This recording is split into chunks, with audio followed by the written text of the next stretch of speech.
আজকে কথা বলবো রাজ্যের বিরোধী দলীয় নেতা অর্থাৎ বিজেপির বিরোধী দলীয় নেতা শুভেন্দু অধিকারীর কথা।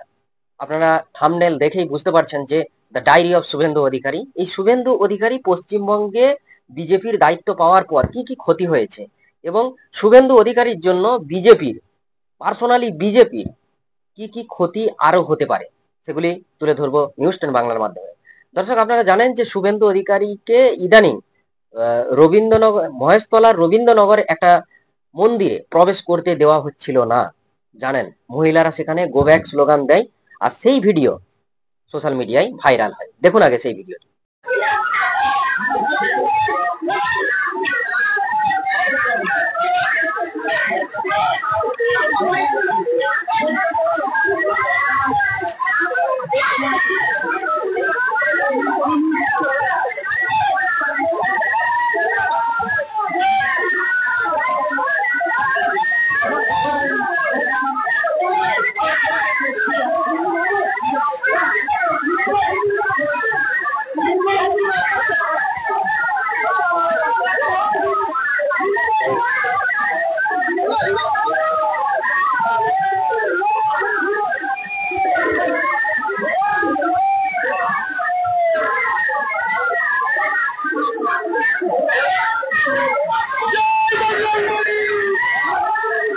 দর্শক, দেখলেন যে শুভেন্দু অধিকারীকে অর্থাৎ রাজ্যের বিরোধী দলীয় নেতা শুভেন্দু অধিকারীকে তাকে মন্দিরে প্রবেশ করতে দেওয়াই হলো না, তবুও সে হাত জোড় করে আশীর্বাদ নেওয়ার জন্য চেষ্টা করলেন।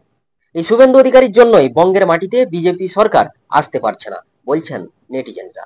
আবার আমরা কি দেখলাম, কয়েকদিন আগে জয় বাংলা স্লোগান শুনে সে মন্তব্য করলো, রাজ্যের বিরোধী দলীয় নেতা সে মন্তব্য করছে কি না, পাকিস্তানি এরা রোহিঙ্গা। জয় বাংলা স্লোগান শুনলেই এই নেতার গা জ্বালা করে, সেরকমও ভিডিও ভাইরাল হয় সোশ্যাল মিডিয়ায়। সেই ভিডিওটি একবার দেখুন। জয় বাংলা, জয় বাংলা।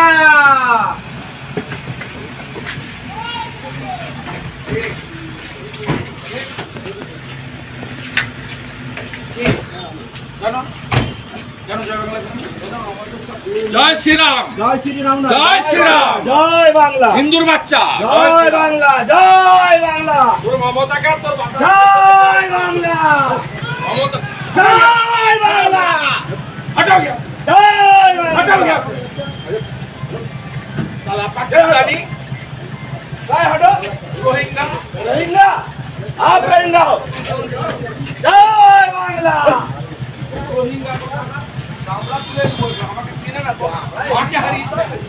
দর্শক, দেখলেন যে শুভেন্দু অধিকারী যখন কনভয় পেরিয়ে যায় তখন জয় বাংলা স্লোগান দিতে থাকে কিছু সাধারণ মানুষ, আর সেই ব্যক্তিকে লক্ষ্য করে সে গাড়ি থেকে নামে এবং বলে ইসকো হাটাও, এবং বলতে থাকে এ পাকিস্তানি, রোহিঙ্গা, এবং তার আগেও বলে যে হিন্দুর বাচ্চা, মমতার গোলাম ইত্যাদি বলতে থাকে সেই ব্যক্তিকে। এবং দেখা যায় যে তিনি পরবর্তীকালে বলছেন যে বাংলা, জয় বাংলা এই স্লোগানটা বাংলাদেশের, যেখানে আপনারা জানেন যে রাজ্যপাল থেকে শুরু করে রাষ্ট্রপতি থেকে শুরু করে প্রধানমন্ত্রী খোদ নরেন্দ্র মোদী তিনিও জয় বাংলা স্লোগান দিয়েছেন।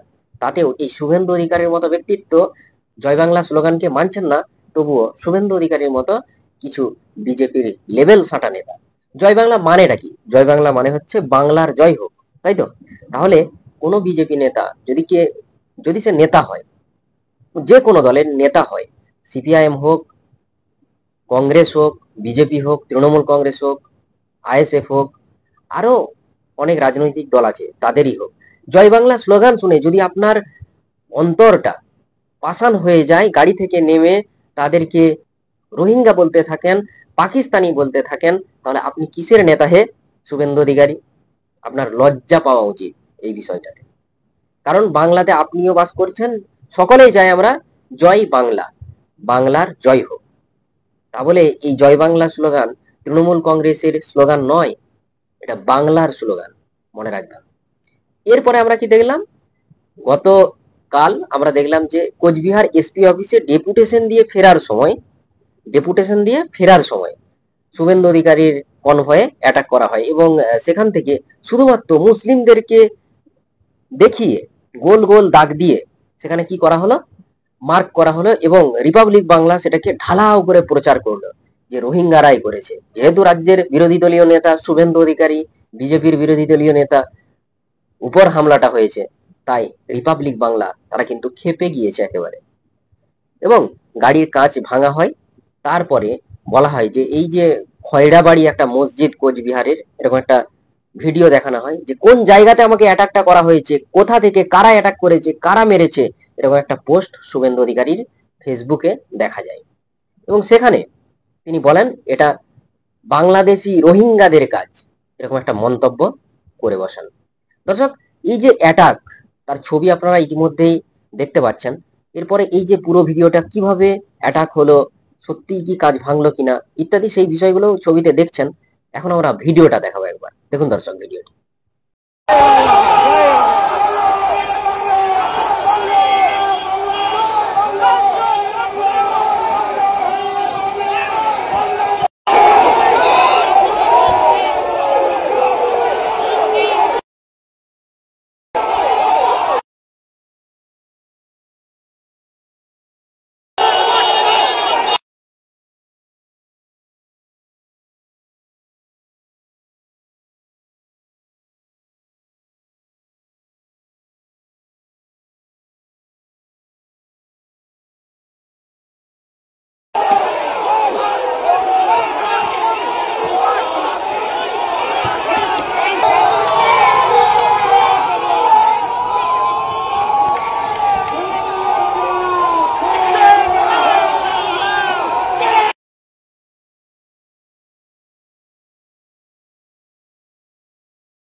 দর্শক দেখলেন যে শুভেন্দু অধিকারীকে যখন অ্যাটাক করা হয়, আক্রমণ করা হয়, গাড়ির কাঁচ ভেঙে দেওয়া হয়, সেই মুহূর্তের একটি ভিডিও, যেই ভিডিও ইতিমধ্যে ভাইরাল হয়েছে সোশ্যাল মিডিয়ায়। তোলপাড় সৃষ্টি হয়েছে একেবারে রাজনৈতিক মহলে, বিশেষ করে বিজেপির অন্দরে। শুভেন্দু অধিকারী কি এবার ভয় পেয়ে যাবে?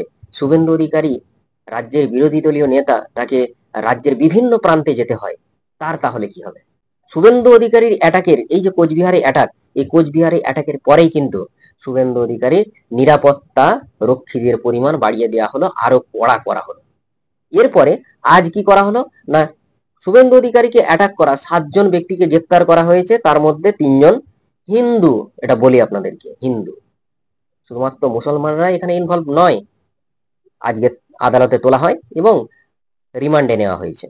এখন বিষয় হলো, এই শুভেন্দু অধিকারীর মতো নেতা যদি পশ্চিমবঙ্গে থাকে তাহলে বিজেপির কতটা ক্ষতি হবে। এই শুভেন্দু অধিকারীর মতো কিছু প্রো হিন্দু বা কট্টর হিন্দুত্ববাদী, কট্টর, যারা অন্যান্য ধর্মকে আর তোয়াক্কা করেন না, তাদের কথা বলছি। এই শুভেন্দু অধিকারী আসার কারণে বিভিন্ন ধরনের সমস্যা সৃষ্টি হয়েছে। আপনারা জানেন 2014 সালে দিল্লির মসনদে গুজরাটের মুখ্যমন্ত্রী শ্রী নরেন্দ্র মোদী যখন প্রধানমন্ত্রী রূপে আসীন হলেন, তখন থেকেই ভারতবর্ষের বুকে একটা হিন্দু মুসলিমের খেলা খুব ভালো চলছে। কোনো কিছু হলেই মুসলমানদের দিকে দেগে দেয়া হচ্ছে এবং রাজ্যের মুখ্যমন্ত্রী মমতা বন্দ্যোপাধ্যায় সেটাকে কোনো প্রতিবাদ করছে না। তিনি অন্যরকম ভাবমূর্তি নিয়ে বসে আছেন। এটা বলতে খুব কষ্ট হচ্ছে, এখন রাজ্যের মুখ্যমন্ত্রী মমতা বন্দ্যোপাধ্যায় তিনি ওয়াকআপ আন্দোলনেও একটি বাক্য খরচ করেননি, এবং যেটা হওয়ার কথা যে রাজ্যের বিল পাস করিয়ে দেয়, যে আমরা এখানে লাগু হতে দেব না, তার একটা বিল পাস করানো যায়, রাজ্যের মুখ্যমন্ত্রী মমতা বন্দ্যোপাধ্যায় বিধানসভায় সেই বিলটাও একবারের জন্য উল্লেখ পর্যন্ত করেননি, যেটা তেলেঙ্গানা সরকার করে দিয়েছে অলরেডি। আপনারা ভাবুন, মুসলমান সম্প্রদায় আপনারা ভাবুন, আর হিন্দু ভাইরা যারা আছেন তারা ভাবছেন যে আমাদের উপকার হচ্ছে শুভেন্দু অধিকারীর মতো কিছু নেতার জন্য। মনে রাখবেন, দিন শেষে আপনাকে আপনার পেটের দায়ে কখনো মাঠে, কখনো জঙ্গলে, কখনো শ্রমিক হিসেবে লোকের খেতে কাজ করতে যেতে হবে, বা এই রাজ্যে চাকুরি করতে হবে, কোনো ফ্যাক্টরিতে কাজ করতে হবে, কারো লেবার খাটতে হবে। তাই শুভেন্দু অধিকারীদের মতো কিছু নেতার জন্য আপনি ভাবছেন বিজেপি সবচেয়ে ভালো। যদি বিজেপি ভালো হতো তাহলে আপনার ভোটার পরিচয়পত্র এর পাশাপাশি বিভিন্ন নথি যাচাই করতো না। যেখানে বিহারে আপনারা দেখেছেন যে ৭৮ লাখ এরকম নাকি বাদ পড়েছে, আপনারা জানেন, সেখানে আপনারাও যুক্ত আছেন। আপনি যে নাগরিক, মানছি যে আপনাদেরকে নাগরিকত্ব দেওয়া হবে, হিন্দুদেরকে নাগরিকত্ব দেওয়া হবে, আপনি যে নাগরিক তার জন্য আবার কেন ফর্ম ফিল আপ করতে হবে বলুন? মুসলমানরা নাগরিকত্ব পাবে না। এবারে গায়ের জোরে দেখালে সেটা ব্যাপারটা আলাদা। যাই হোক, যে বিষয়ে ছিলাম যে শুভেন্দু অধিকারী এই পশ্চিমবঙ্গে থাকার কারণেই কিন্তু বিজেপি সরকার এই পশ্চিমবঙ্গে ক্ষমতায় আসতে পারছে না। শুভেন্দুর মুখের ভাষা আরো আনুষঙ্গিক অনেক বিষয় রয়েছে যা হিন্দুরা যারা ভালো হিন্দু, যারা গোঁড়া হিন্দু নয়, একেবারে ধর্মভীরু, সেই সব হিন্দুরা এই শুভেন্দু অধিকারীর মতো নেতাদেরকে তোয়াক্কাই করে না, এই শুভেন্দু অধিকারীর মতো নেতাদেরকে পাত্তা দেয় না, এই শুভেন্দু অধিকারীর মতো নেতাদেরকে কোনো নেতা বলে মানে না। তাদের কথা বলছি, তারা ভালো সিদ্ধান্ত নিয়েছেন। তাহলে ভাবুন, একের পর এক এই পশ্চিমবাংলায় বিধানসভা হওয়ার সঙ্গে সঙ্গে রাজ্যের মুখ্যমন্ত্রী মমতা বন্দ্যোপাধ্যায় বিপুল ভোটে কিভাবে জয়লাভ করছেন। শুধু কি লাঠির জোরে বা হুমকির কবলে পড়ে মানুষ ভোট দিচ্ছে, এমনটা মোটেই নয়। মুসলমান পশ্চিমবঙ্গে কত পার্সেন্ট আপনারা বলুন, সংখ্যা পার্সেন্টেজটা আপনারা বলুন যে মুসলমান পশ্চিমবঙ্গে কত পার্সেন্ট। যদি বেশি ধরেন 30 থেকে 35, কম ধরলে 25। তাই মুসলমানরা কি মমতা বন্দ্যোপাধ্যায়কে শাসকের ক্ষমতায় বসিয়ে দিচ্ছে?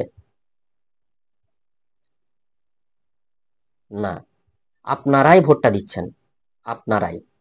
তাহলে আপনাদের ধর্মে ঢুকে কোনো একজন বিজেপি নেতা বাংলাকে অপমান করতে করতে একেবারে বাংলার মান ইজ্জত সম্মান লুট করে নিচ্ছে, সেই নেতাকে আপনারা সাপোর্ট করছেন কিভাবে? আমি বলছি না যে মমতা বন্দ্যোপাধ্যায়কে সাপোর্ট করুন, করার দরকার নেই। আপনি আপনার যে দলকে পছন্দ আপনি সেই দলকে ভোটটা দেন, কিন্তু বিজেপির যে চক্রান্ত, বিজেপির যে হিন্দু মুসলিম একটা দাঙ্গা লাগানোর চেষ্টা, যে মুসলমান আপনার বাড়িতে গিয়ে এক গ্লাস জল খেত বা পানি খেত, সেই মুসলমান আপনার বাড়িতে খাইতো জল? খায় না। আপনারা জানেন ইতিমধ্যেই বিহার বা উত্তরপ্রদেশ এইসব জায়গার দোকানপাটে কি করা হচ্ছে না, যে যার দোকান, ধরুন আপনি মুসলমান, আপনাকে সেই আপনার নাম সহ লিখে দিতে হবে যে এটা এই অমুকের দোকান। হিন্দুদের ক্ষেত্রেও তাই। এই যে জিনিসগুলো, এগুলো কি ঠিক? দর্শক, এই কোচবিহারের ঘটনার পর রাজ্যের বিরোধী দলীয় নেতা শুভেন্দু অধিকারী কি বলছেন উনি একবার শুনুন তো। মেরে ফেলার জন্য আক্রমণ হয়েছে এবং এই এসপি ধৃতিমান ভট্টাচার্য উদয়ন গুহ ভাইপো অভিষেক ব্যানার্জির নির্দেশে করেছে। আমরা এর কাছে রিসিভ করিয়েছি বরেন বর্মন, নিখিল রঞ্জন দে এবং সুশীল বর্মনের উপর যে হামলা তার সিডিও জমা দিয়েছি আর রিসিভ করিয়েছি। আমরা বসিনি ওর কাছে, ওকে বলেছি কোর্টে দেখা হবে, কারণ আজকে এখানে এসেছি জলপাইগুড়ি সার্কিট বেঞ্চের অনারেবল জাস্টিস সম্মানীয় সৌগত ভট্টাচার্য মহোদয়ের অর্ডারে আমরা তার কাছেই যাব। উনি বলছিলেন যে গাড়ি ভেঙেছে তাকে অ্যারেস্ট করা হয়ে গেছে। আরে অ্যারেস্ট তো উদয়ন গুহকে আগে করতে হবে। কালকে এই খবর আমি পেয়ে governor, DGP, chief secretary, home secretary সবকে আমি দিয়ে এসছি। 2021 সালে অনারেবল জাস্টিস রাজশেখর মান্থার দুটো অর্ডার আছে, কমিউনিকেট করেছে আমার লয়ার। তারপরেও এই জিনিস করেছে, খুব প্রমাণিত।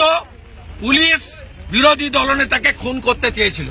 খুনের মামলার প্রত্যক্ষ আসামি যদি উদয়ন গুহ হয়, পরোক্ষ আসামির নাম ধৃতিমান ভট্টাচার্য, প্রমোটি IPS। প্রত্যক্ষ খুনি যদি উদয়ন গুহ হয়, পরোক্ষ খুনি হচ্ছে ধৃতিমান ভট্টাচার্য। এই খুনির সঙ্গে ধৃতিমান ভট্টাচার্য, এই খুনির সঙ্গে কোর্টেই দেখা হবে। দর্শক শুনলেন যে রাজ্যের বিরোধী দলীয় নেতা শুভেন্দু অধিকারী বললেন যে এটা হাইকোর্টের রায়, আমাদের বিধায়কদের উপর, আমাদের কর্মীদের উপর, বিজেপির কর্মীদের উপর বিভিন্নভাবে লাগাতার অত্যাচার করে চলেছে। রোহিঙ্গা, পাকিস্তানি, বাংলাদেশি কিছু ব্যক্তিত্ব যারা তৃণমূলের ছত্রছায়ায় অভিষেক বন্দ্যোপাধ্যায়ের নির্দেশে এইসব কাজগুলি করছে, তাদের বিরুদ্ধে আমরা ডেপুটেশন দিতে গিয়েছিলাম, তারপরে ইত্যাদি ঘটে গেছে অনেক কিছু।